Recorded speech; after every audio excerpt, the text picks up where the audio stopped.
शहर से दूर एक वीरान पहाड़ी पर एक पुरानी हवेली खड़ी थी, रायगढ़ हवेली। कहा जाता था कि जिसने भी उस हवेली में कदम रखा वो कभी वापस नहीं आया।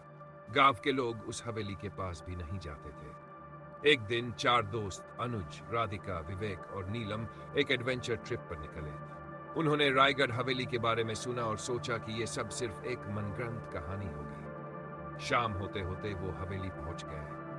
हवेली की दीवारें काली पड़ चुकी थी, खिड़कियां टूटी हुई और दरवाजे से अजीब सी सरसराहट आ रही थी। लेकिन उत्साह में सब अंदर घुस गए।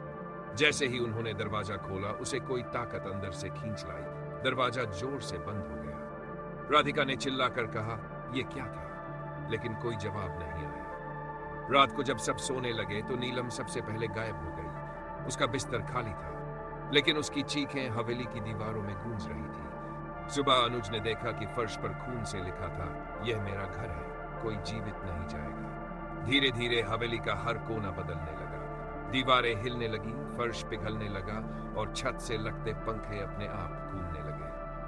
विवेक ने भागने की कोशिश की, लेकिन जैसे ही उसने दरवाजा खोला, वो दरवाजा मुंह की तरह खुल गया और उसे निकल गया। अनुज और राधिका अब कांप रहे थे। राधिका बोली, "ये घर जिंदा है, ये हमें मार देगा।" अनुज ने हवेली की एक पुरानी डायरी पाई जिसमें लिखा था, "यह हवेली मेरे खून से बसी है, मैंने इसे आत्मा से जोड़ा है, जो भी इसमें आएगा वही इसका हिस्सा बन जाएगा।"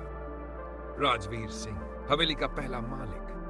अब सिर्फ अनुज और राधिका बचे थे। हवेली की दीवारों से हाथ निकलने लगे। सीढ़ियां खून से लथपथ थी।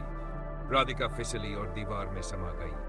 अनुज ने खुद को बचाने के लिए हवेली में आग लगा दी, लेकिन जैसे ही उसने माचिस जलाई, हवेली ने खुद को पानी से ढक लिया। सुबह गांव वाले देखते हैं कि हवेली वैसी की वैसी है, लेकिन अब दरवाजे पर 5 चेहरों की आकृतियां उकेरी हुई है और नीचे लिखा है, "अब ये तुम्हारा भी घर है।" इंतजार रहेगा अगली आत्मा का।